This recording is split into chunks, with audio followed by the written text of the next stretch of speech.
사도행전 묵상일기 211번째. 누군가를 살리기 위해 때로 내가 손해볼 수 있습니다.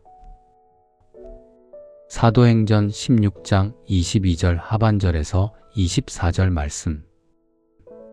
그러자 치안관들은 바울과 실라의 옷을 찢어 벗기고 그들을 매로 치라고 명령하였다. 그래서 이 명령을 받은 부하들이 그들에게 매질을 많이 한 뒤에 감옥에 가두고 간수에게 그들을 단단히 지키라고 명령하였다. 간수는 이런 명령을 받고 그들을 깊은 감방에 가두고서 그들의 발에 착고를 단단히 채웠다. 아멘. 좋은 아침입니다. 요즘은 낮과 밤의 기온차가 제법 큽니다. 한낮에는 덥다가도 아침 저녁으로는 서늘한 기운이 있습니다. 이럴 때일수록 몸을 잘 돌보아야 합니다. 얇은 겉옷 하나 챙기시고 따뜻한 물 한 잔으로 몸을 깨우면 좋겠습니다. 몸이 지치면 마음도 쉽게 흔들립니다. 오늘도 자신을 잘 돌보며 주님 안에서 평안하고 단단한 하루 보내시기를 축복합니다. 오늘 본문은 마음이 아픈 장면입니다. 바울과 실라는 좋은 일을 했습니다. 점치는 귀신 들린 여종을 자유롭게 했죠. 한 사람이 사람답게 살 수 있는 길을 열어주었던 것이죠. 그런데 결과는 이상했습니다. 사람들은 바울과 실라를 붙잡았습니다. 옷을 찢고 매질을 한 후 감옥에 가두었습니다. 간수에게 단단히 지키라고 명령했죠. 깊은 감옥에 넣고 발에 착고까지 채웠습니다. 여기서 이상한 대비가 일어나죠. 한 사람은 풀려났는데 바울과 실라는 묶였습니다. 한 사람은 자유를 얻었는데 바울과 실라는 감옥에 들어갔죠. 이것이 오늘 본문이 우리에게 보여주는 역설입니다. 누군가를 자유롭게 하는 일은 때로 나의 자유를 잠시 잃는 일이 될 수 있습니다. 누군가를 살리는 일은 때로 내가 손해를 감수하는 일이 될 수도 있어요. 사랑은 마음만 쓰는 일이 아닙니다. 사랑은 때로 시간과 힘과 불편을 내어주는 일입니다. 길을 가다가 무거운 짐을 든 사람을 보신 적이 있으시죠? 그냥 지나가면 내 시간은 지킬 수 있습니다. 그러나 멈춰 서서 도우려면 내 시간이 쓰입니다. 내 힘이 들어가죠. 약속에 조금 늦을 수도 있습니다. 누군가의 이야기를 들어주는 것도 그렇습니다. 도움 필요한 사람 곁에 서는 것도 그렇습니다. 아이를 키우는 일도, 부모를 돌보는 일도, 공동체를 섬기는 일도 그렇습니다. 누군가를 돕는다는 것은 말처럼 낭만적인 일만은 아닙니다. 내 삶의 일부를 내어주는 일입니다. 우리는 손해를 보면 곧바로 억울해합니다. 내 시간이 빼앗겼다고 느낍니다. 내 에너지가 낭비되었다고 생각하죠. 왜 나만 이렇게 고생하지? 하는 마음이 올라옵니다. 그러나 모든 손해가 억울한 것은 아닙니다. 성장을 위해 공부하는 시간은 손해가 아닙니다. 건강을 위해 운동하는 수고 또한 손해가 아니죠.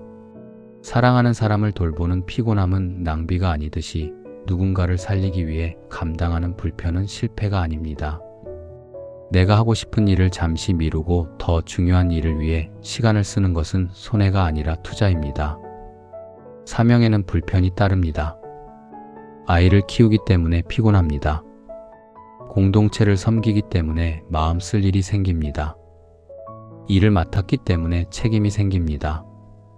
사람을 사랑하기 때문에 상처받을 가능성도 생깁니다.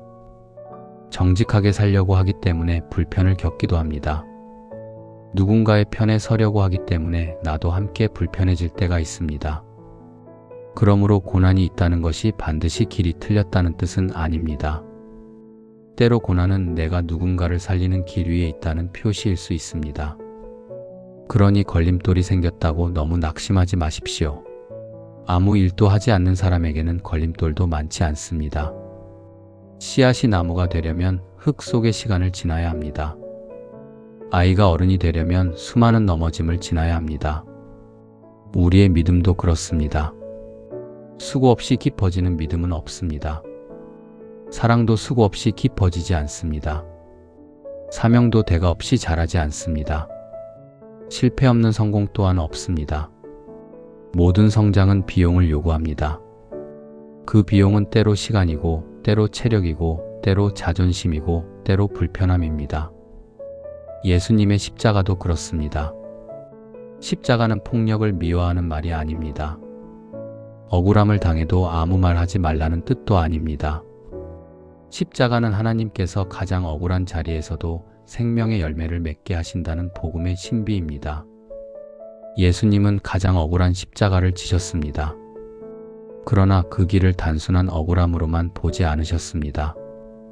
그 길 끝에 생명이 있음을 아셨습니다.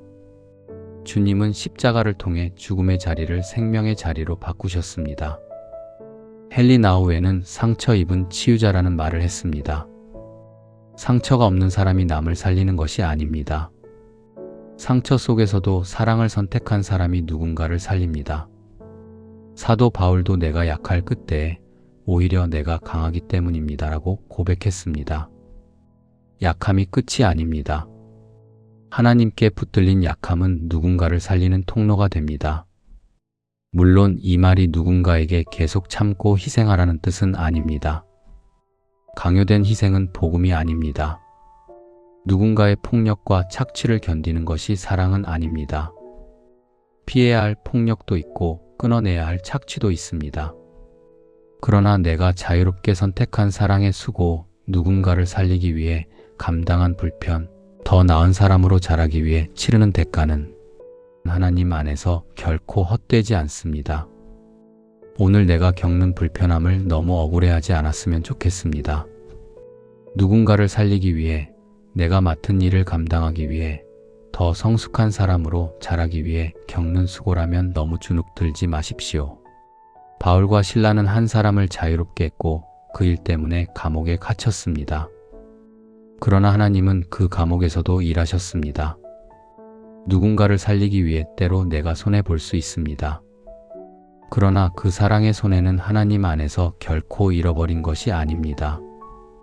오늘도 사랑으로 선택한 수고가 은혜의 열매가 되는 복된 하루 되시기를 축복합니다.